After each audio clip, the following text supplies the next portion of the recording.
ബലികുടീരങ്ങളെ സ്മരണകളിരമ്പും രണസ്മാരകങ്ങളെ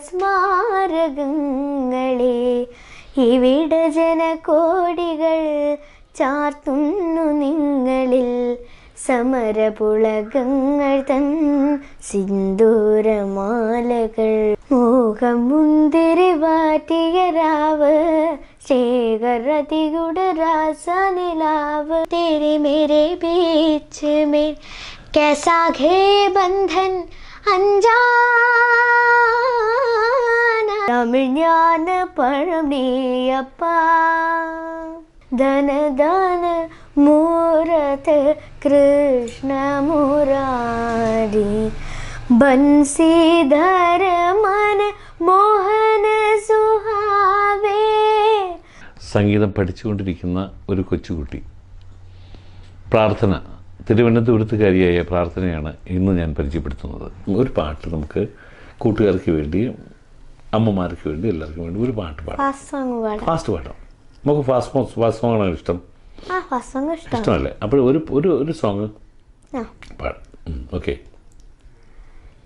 चांद के चिड़िया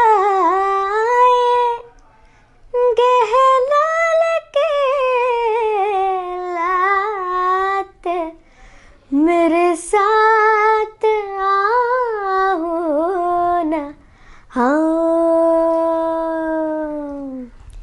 മോഹം മുന്തിരി വാറ്റിയ രാവ് ശേഖരതിയുടെ രാസനിലാവ് ഹൃദയരാഗോ ചിറകിൽ വിരിയും മധുരമേഞ്ഞൽ ശലഭം വരവായി അട്ടടപയ്യഴക്കനയ്യ ഉടലിനൊന്നായി ഒഴുകാനൊരു കുറിവാ.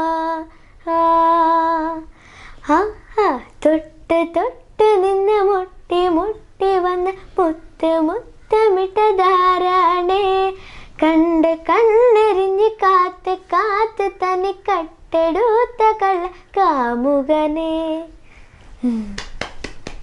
സൂപ്പർ. ഇതിപ്പോൾ മോള് ഒറ്റയ്ക്ക് തന്നെയാണ് മോള് കാസറ്റ് CD കേട്ട് പഠിച്ചതാണ് ആ പാട്ട്. ഈ പാട് സ്റ്റേജിൽ പാടാൻ വേണ്ടി തന്നെ പഠിച്ചു, എന്നിട്ട് റിഹേഴ്സൽ ചെയ്ത് പാടി. അപ്പോൾ ഇത് മോക്ക് അവിടെ ചാനലിൽ പോയപ്പോൾ അവിടെ നിന്ന് റിഹേഴ്സൽ വരുമോ മോക്ക്? ഇല്ല, ഡയറക്റ്റായിട്ട് പാടിയതാ. എങ്ങനെ അതിൻ്റെ അന്ന് ഉണ്ടായ സിറ്റുവേഷൻ ഒന്ന് ഓർത്തേ മോള്? നമ്മളവിടെ പോയപ്പോൾ അവിടെ ഗ്രൂമിങ് ഇല്ലായിരുന്നു, ഗസ്റ്റായിട്ട് വിളിച്ചത്. അത് കാരണം ഗ്രൂമിങ് ഇല്ല, അത് നേരെ സ്റ്റേജിൽ പാടി. അപ്പോൾ ഇത് മോൾ അതിന് വേണ്ടി പ്രിപ്പയർഡ് ആയിരുന്നു. ഇവിടുന്ന് ഇത് സ്റ്റേജിൽ പാടാം എന്നുള്ള ഏതാണ് പാടിയത്? ചക്കര. ഇത് പാടാം എന്നുള്ള രീതിയിൽ പാടിക്കൊണ്ട് പോയി. അല്ലാതെ ഒരാൾ അവിടെ ഗ്രൂം ചെയ്യാനാരും വന്നില്ല, ഇല്ലായിരുന്നു. മോക്ക് ഉണ്ടായൊരു ഗുണമെന്ന് പറയുന്നത് എന്തായിരുന്നു? സ്റ്റേജിൽ പാടിയ ഒരു എക്സ്പീരിയൻസ് ഉണ്ടായി. ഇത് സ്റ്റേജിൽ പാടുമായിരുന്നു മോള്? പാടിയിട്ടുണ്ടായിരുന്നു. അപ്പോൾ ആ ഒരു എക്സ്പീരിയൻസ് വെച്ചാണ് പാടിയത്. പാടി കഴിഞ്ഞപ്പോൾ എന്തായിരുന്നു അനുഭവം? എല്ലാവരും പറഞ്ഞ് കൊള്ളായിരുന്നു. ഇൻഡിവിജ്വലായിട്ട് ആരെങ്കിലും ഒക്കെ മോളെ വിളിച്ച് പറഞ്ഞോ നന്നായിട്ടുണ്ടെന്നൊക്കെ? ഒത്തിരി പേര് വിളിച്ച് പറഞ്ഞു ടിവിയിൽ വന്നപ്പോൾ. പിന്നെ അവിടെ നിന്നും കുറെ പേര് പറഞ്ഞു, അവിടെ കുറെ പാരന്റ്സ് പറഞ്ഞു കൊള്ളായിരുന്നു. അവർക്ക് ചില പാരന്റ്സിനെ എന്നെ അറിയായിരുന്നു. അപ്പോൾ പറഞ്ഞു ഇങ്ങനെ അടുത്ത സീസണിൽ മോള് എന്തായാലും പാടണം, മോളിൽ പാർട്ടിസിപ്പേറ്റ് ചെയ്യണമെന്ന് അവർ പറഞ്ഞായിരുന്നു. അപ്പോഴെന്ത് തോന്നി മോക്ക്? പാർട്ടിസിപ്പേറ്റ് ചെയ്യാന്ന് തോന്നി. അത് അങ്ങനെ പറയാനൊരു അവസരം ഉണ്ടായെങ്കിൽ അത് നമ്മളുടെ കഴിവ് മറ്റുള്ളവർ മനസ്സിലാക്കിയതല്ലേ അല്ലേ? നമ്മളിൽ നല്ല കഴിവുള്ള കുട്ടിയാണത്. അതിന് സപ്പോർട്ടില്ലാതെ, അതായത് ഗ്രൂം ചെയ്യാനില്ല. ഗ്രൂമിങ് കണ്ടിട്ടുണ്ടോ മോള്? ഗ്രൂമിങ്ങിൽ പങ്കെടുത്തിട്ടുണ്ടോ? ഗ്രൂമിങ് ആണ് ശരിക്കുള്ള ഒരു പാട്ടുകാരനെ അല്ലെങ്കിൽ പാട്ടുകാരിയെ വളർത്തുന്നത്. അതിൽ ചെറിയ ഡിഫക്ട്സ് പോലും അവിടെ കണ്ടുപിടിച്ച് അത് തിരുത്തി തരും ഇല്ലേ ഗ്രൂമിങ്ങിന്. അവർ നല്ല പണിയെടുക്കും ഇല്ലേ ഗ്രൂം ചെയ്യുന്നവർ ഇല്ലേ? അത് പക്ക റെക്കോർഡിൽ ഒറിജിനൽ പാടിയിരിക്കുന്നത് എങ്ങനെയാണെന്ന് വെച്ചാൽ അതുപോലെ തന്നെ പാടാൻ വേണ്ടി നമ്മളെ കൊണ്ട് പ്രാക്ടീസ് ചെയ്യിപ്പിക്കും, നമ്മളെ കൊണ്ട് ശ്രമിപ്പിക്കും ഇല്ലേ? ആണോ? അപ്പോൾ അത്തരത്തിലുള്ള അവസരം അവിടെ വെച്ച് കിട്ടി അല്ല, മറ്റുള്ള സ്ഥലങ്ങളിൽ വെച്ച് കിട്ടി തീർച്ചയായിട്ടും. പക്ഷെ ഇവിടെ അത് കിട്ടിയില്ല. പക്ഷെ ഇനി കിട്ടും മോക്ക്. ഇനി സീസണിൽ പാടാൻ മോള് പോവുകയാണെങ്കിൽ അച്ഛൻ കൊണ്ടുപോകാൻ വേണ്ടി മോള് ആഗ്രഹിക്കുന്ന അച്ഛനോട് പറയണം. എനിക്ക് കാരണം ഇത്രയും ആൾക്കാരൊക്കെ പറഞ്ഞിരിക്കുകയല്ലേ, നോക്കാം നമുക്ക്. അച്ഛൻ സ്കൂളിലും ചോദിച്ചില്ലേ, പഠിത്തം നഷ്ടപ്പെടാതെ നമുക്ക് പാടാൻ പറ്റുന്നത് എങ്ങനെയാണ് ടീച്ചേഴ്സ് പറഞ്ഞു പൊയ്ക്കോളാൻ പറഞ്ഞു. ഇടയ്ക്ക് സ്കൂളിൽ വന്ന് ഒന്ന് അറ്റൻഡ് ചെയ്താൽ മതി എന്ന് പറഞ്ഞു. ഇത് സെക്കൻഡ് സീസൺ തുടങ്ങുന്നതിന് മുമ്പേ ടീച്ചർ പറഞ്ഞു ഇനി അടുത്ത സീസൺ ഉണ്ടെങ്കിൽ പോണം എന്ന് പറഞ്ഞു. ആണല്ലേ. മോൾ പഠിക്കാൻ എങ്ങനെയാണ്? മോൾക്ക് അല്ലാതെ തന്നെ പഠിക്കാൻ പറ്റുമല്ലോ. ബുക്സ് ഉണ്ടെന്ന് ടെക്സ്റ്റ് ഉണ്ടെന്നുണ്ടെങ്കിൽ നോട്ട്സ് കളക്ട് ചെയ്താൽ അപ്പോൾ തന്നെ എഴുതത്തില്ല. ഇവിടുന്ന് നോട്ട്സ് മോൾക്ക് എഴുതി തരാനൊക്കെ ആൾക്കാർ കുട്ടികളല്ലേ. ഏറ്റവും കൂടുതൽ സപ്പോർട്ട് നമുക്ക് എല്ലാ കലാപരമായിട്ടുള്ള എല്ലാ കാര്യത്തിനും സപ്പോർട്ട് ചെയ്യുന്ന ആരാണ് ശരിക്കും? അച്ഛനും. അത് കഴിഞ്ഞാൽ ടീച്ചേഴ്സ്, ഫ്രണ്ട്സ്. ഫ്രണ്ട്സിൻ്റെ സപ്പോർട്ട് എന്ന് പറഞ്ഞാൽ ഭയങ്കരമാണ്.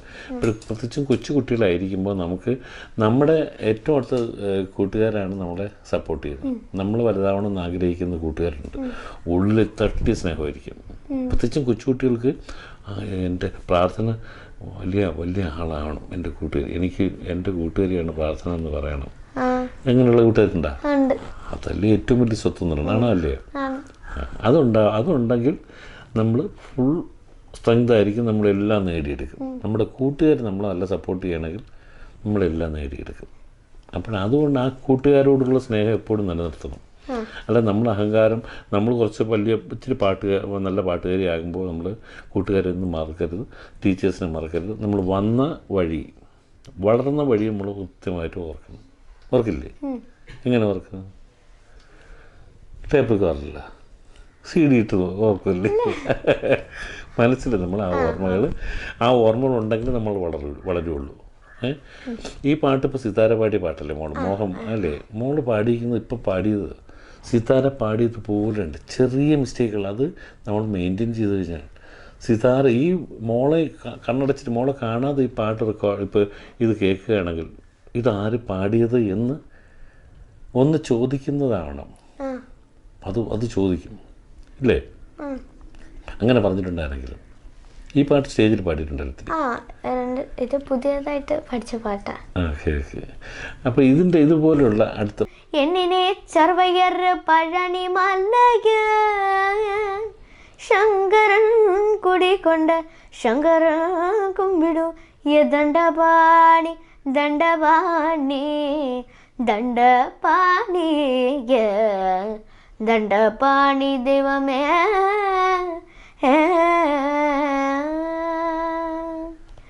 പഴം നീയപ്പ ஞானப்பழம் நீயப்பா தமிழ் ஞான பழம் நீயப்பா பழம் நீயப்பா ஞான பழம் நீயப்பா தமிழ் ஞான பழம் நீ அப்பா சபை தன்னில் திருச்சபை தன்னில் உறவாகி உறவோர்க்கு குரல் பூர் பழம் நீயப்பா ஞான பழம் நீயப்பா தமிழ் ஞான பழம் நீ அப்பா. സൂപ്പർ. നല്ല പെർഫെക്റ്റായിട്ട് മോൾ പാടി. കാരണം ഇതിപ്പോൾ നമ്മൾ കോമൺ ആയിട്ട് അല്ലാതെ ഇപ്പോൾ ശ്രുതിയൊന്നും ഇടാതല്ലേ പാടി. അപ്പോൾ ഇത് മോൾ പ്രോഗ്രാമിന് പാടുന്നതല്ലേ പാട്ട്. ഇതുപോലെ നമ്മൾ പെർഫെക്റ്റായിട്ട് ഒരുപാട് പാട്ടുകൾ നമുക്കറിയാൻ പാടില്ലാത്ത തന്നെ ഒരുപാട് പാട്ടുകളുണ്ട് അല്ലേ? അപ്പോൾ കൂടുതൽ നമ്മൾ അറിയാൻ വേണ്ടി ശ്രമിക്കണം, നമ്മൾ അതുപോലെ പ്രാക്ടീസ് ചെയ്യണം. ചരിത്ര സന്ധിയിൽ ഗിതന്ത്യ യുദ്ധമായിതാ മതാധിപത്യ ശക്തി തന്നലർച്ച കേൾക്കയായി മുഖാമുഖം മടർക്കളത്തിൽ ഞങ്ങൾ നിൽക്കയായി അതാ ജനാധിപത്യ നെഞ്ചിടിപ്പു കേൾക്കയായി. സംഗീതം പഠിച്ചുകൊണ്ടിരിക്കുന്ന ഒരു കൊച്ചുകുട്ടി പ്രാർത്ഥന, തിരുവനന്തപുരത്തുകാരിയായ പ്രാർത്ഥനയാണ് ഇന്ന് ഞാൻ പരിചയപ്പെടുത്തുന്നത്. तेरे मेरे बीच में तेरे मेरे बीच में कैसा घे बंधन अनजाना कैसा है बंधन अनजाना कैसा है बंधन अनजाना मैंने नहीं जाना तूने नहीं जाना तेरे मेरे बीच में कैसा है बंधन അഞ്ചാന.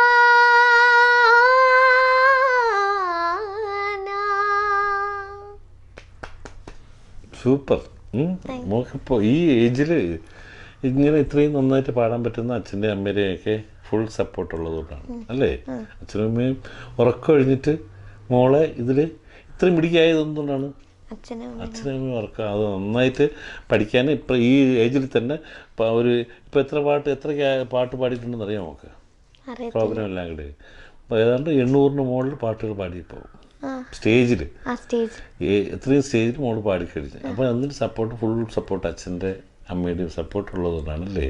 അങ്ങനെ എല്ലാ രക്ഷിതാക്കളും അങ്ങനെ സപ്പോർട്ട് ചെയ്യുകയാണെങ്കിൽ മക്കൾക്ക് എല്ലാവർക്കും കഴിവുണ്ട് അല്ലേ? മാധുര്യമ മോൾ ഇവിടെ വെച്ചാൽ പരിചയപ്പെട്ടെ? മാധുര്യമേ വർക്കല ഒരു പ്രോഗ്രാം വെച്ച.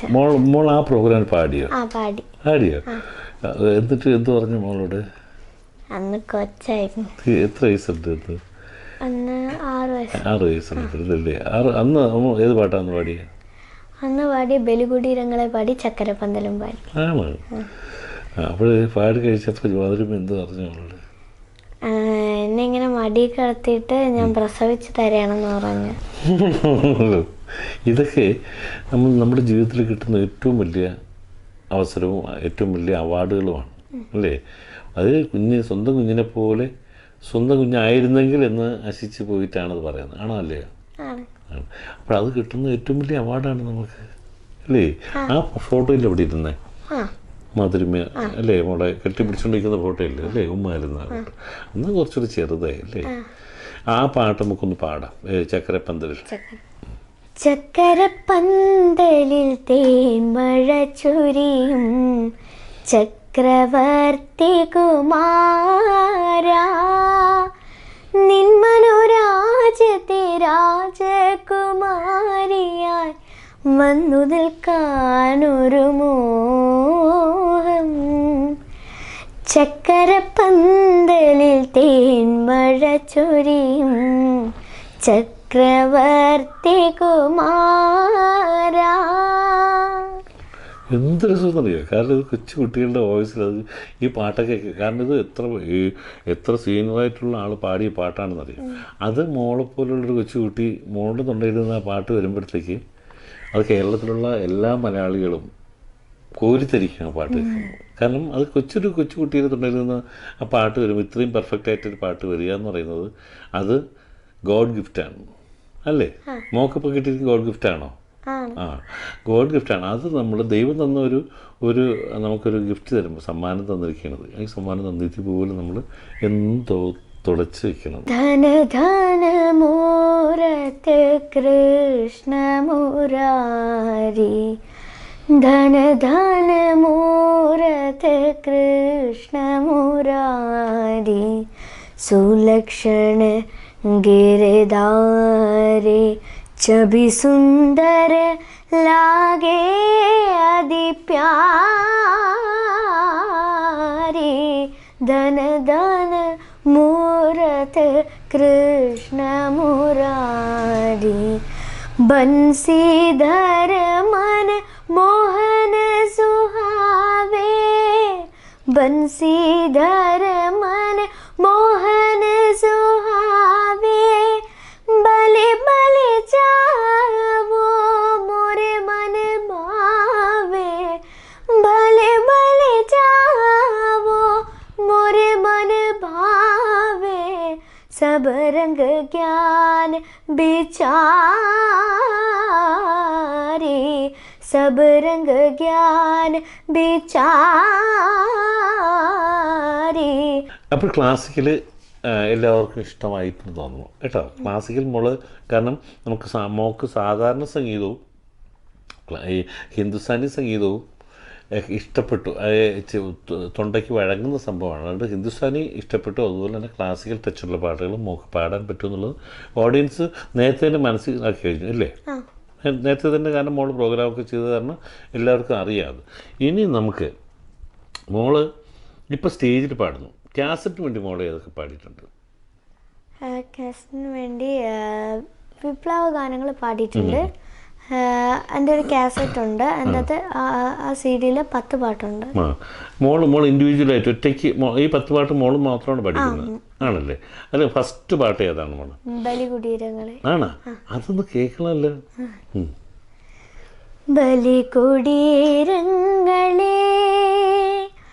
ബലികുടീരങ്ങളെ സ്മരണകളിരമ്പും രണസ്മാരകങ്ങളെ ഇവിടെ ജനകോടികൾ ചാർത്തുന്നു നിങ്ങളിൽ സമരപുളകങ്ങൾ തൻ സിന്ദൂരമാലകൾ. ബലികുടീരങ്ങളെ. നന്നായിട്ടുണ്ട് ഏട്ടാ. ഇത് ഈ പാട്ട് കേട്ടിട്ട് ഈ രാഷ്ട്രീയത്തിലുള്ള ആൾക്കാർ ഈ കേസ് ഇത് കണ്ടിട്ട് എന്തെങ്കിലും പറഞ്ഞു, അഭിപ്രായം എന്തെങ്കിലും പറഞ്ഞത് കേട്ടിട്ട് എന്തെങ്കിലും അഭിപ്രായം പറഞ്ഞു മോളോട്? അങ്ങനെ പറഞ്ഞില്ല, കൊള്ളാന്ന് പറഞ്ഞു. അത് തന്നെ, ഈ CD കേട്ടിട്ട് അഭിപ്രായം പറഞ്ഞില്ലേ? കൊള്ളാന്ന് പറഞ്ഞു. കൊള്ളാന്ന് പറഞ്ഞു, നന്നായിട്ട് പാടിയെന്നും പറഞ്ഞു. മോക്ക് നന്നായിട്ട് ഇതുപോലെ ഉള്ള പാട്ടുകളൊക്കെ നന്നായിട്ട് പാടാൻ പറ്റും എന്ന് പറഞ്ഞോ? അങ്ങനെ പറഞ്ഞു. ഈ തലമുറയിൽ ഇത്തരത്തിലുള്ള പാട്ടുകൾ പാടാൻ കഴിവുള്ളവരും പാടുന്നവരും വളരെ കുറവാണ്. അത് മോള് നോക്കിയിട്ടുണ്ടോ? അപ്പോഴത്തേനും നമുക്ക് പ്രാക്ടീസ് ചെയ്ത് നമ്മളൊന്നിൽ സ്റ്റിക്ക് ഓൺ ചെയ്ത് നമ്മൾ അതിലേക്ക് കോൺസെൻട്രേറ്റ് ചെയ്ത് നമ്മൾ പാടിക്കഴിഞ്ഞാൽ നമ്പർ 1, ഇന്ത്യസ് നമ്പർ 1, ഇന്ത്യയിൽ നമ്പർ 1 ആയിട്ട് നമുക്ക് ഉയരാൻ സാധിക്കും എന്നുള്ള കോൺഫിഡൻസ് ഉണ്ടോ? ഇല്ലേ? അങ്ങനെ വേണോ? അത് വേണോ? കോൺഫിഡൻസ്, നമുക്ക് ആത്മവിശ്വാസം. ഞാനായിരിക്കും നമ്പർ 1. ഇപ്പോഴും ശ്രേയ ഘോഷാൽ എന്നൊരു പാട്ടുകാരില്ലേ, അന്യഭാഷക്കാരിയാണ്. അപ്പോൾ അവർ വന്നിട്ട് ഇവിടെ വന്ന് മലയാളം പാട്ടുകൾ പാടുന്നു. എന്ത് തോന്നി മോക്ക്? അതിശയം തോന്നി. കാരണം വേറെ ഭാഷയിൽ പാടുന്നവര് ഈ മലയാളത്തിൽ പാടുമ്പോൾ. ഈ ശ്രേയ ഘോഷാലിൻ്റെ മോള് കണ്ടിട്ടുണ്ടോ? ഇല്ല. അപ്പോൾ അച്ഛനോട് പറയണം, ഫ്രീ ആയിട്ടിരിക്കുമ്പോൾ ഒരു കത്ത്, ഒരു ഇംഗ്ലീഷ് ഡ്രാഫ്റ്റ് ചെയ്ത് ഒരു കത്ത് മോളുടെ ഒരു ഫോട്ടോയൊക്കെ വെച്ച് ലെറ്റർ ഹെഡ് ഉണ്ടാക്കിയിട്ട് ഒരു കത്ത് ശ്രേയ ഘോഷാലിന് അയച്ചു കൊടുക്കണം. അയച്ചു എന്തെങ്കിലും നേരിട്ട് കാണണം. എനിക്ക് ഭയങ്കര ഇഷ്ടം. മോൾക്ക് ഇഷ്ടമാണോ ശ്രേയ ഘോഷാലിന്? ഇഷ്ടമല്ലേ? സംഗീതത്തിലെ കുറേ അധികം കാര്യങ്ങൾ നമ്മൾ പഠിച്ചു. ആരിൽ നിന്ന്? ഈ കൊച്ചു കലാകാരിയിൽ നിന്ന്. ഇനി കൂടുതൽ വിശേഷങ്ങൾ അടുത്ത എപ്പിസോഡിൽ കാണാം. അതുവരേക്കും നന്ദി, നമസ്കാരം.